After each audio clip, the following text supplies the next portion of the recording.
Good morning everybody, and welcome to your Mesonet Weather Report. Now I know this is going to come to a big shock to most of you, but yes, I'm going to talk about the drought. Unfortunately, that remains the big story through much of October and November. So let's take a look at the latest U.S. Drought Monitor report. Unfortunately, as you can see, the red and brown has begun to spread across the state again, and now nearly all the state is back in an at least extreme drought, that D3 or red color. And this has worsened since late September. We had some rains in September. That rain has pretty much gone away in October and November. So there we see the spread of drought once again.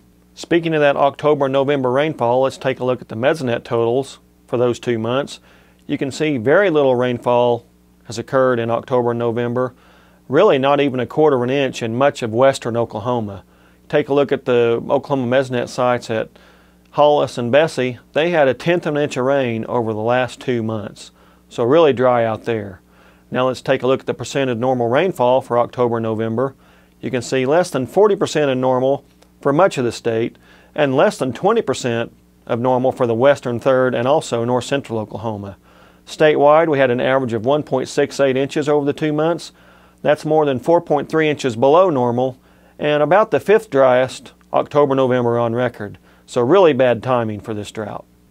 Now, as I've talked about many times, this drought really got a kickstart back in spring when the rainfall started to go away back about May 1st. So if we take a look at the May through November rainfall totals from the Mesonet, you can see a statewide average of about 12.4 inches. Now that's over 12 inches below normal, or about 50% of normal over that 7-month period. And in fact, this May through November was the driest May through November on record since 1895. That's what has gotten our drought kick-started again and why it's still developing and still intensifying as we add that onto the deficits that we've seen over October, November. It's just a continuation. Now let's take a quick look into the future. What do we see coming up for December? This is from the Climate Prediction Center.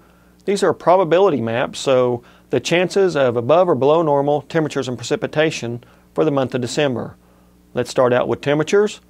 We see about a 60 to 75% chance of above normal temperatures for Oklahoma coming up for December, and that's really across much of the United States. Now for precipitation, we see 50 to sometimes greater than 75% odds of below normal precipitation for not only Oklahoma but much of the southern and central plain states. So really a continuation of what we've seen the past few months. Definitely something we don't want to come true. Let's hope that this turns around pretty quickly. Now let's keep in mind we're just now entering our driest time of the year. December through February easily are 3 driest months of the year. So we might be looking at spring until we get major relief, but let's hope we get something before then. Every little bit helps. That's it for this time. We'll see you next time on the Mesonet Weather Report.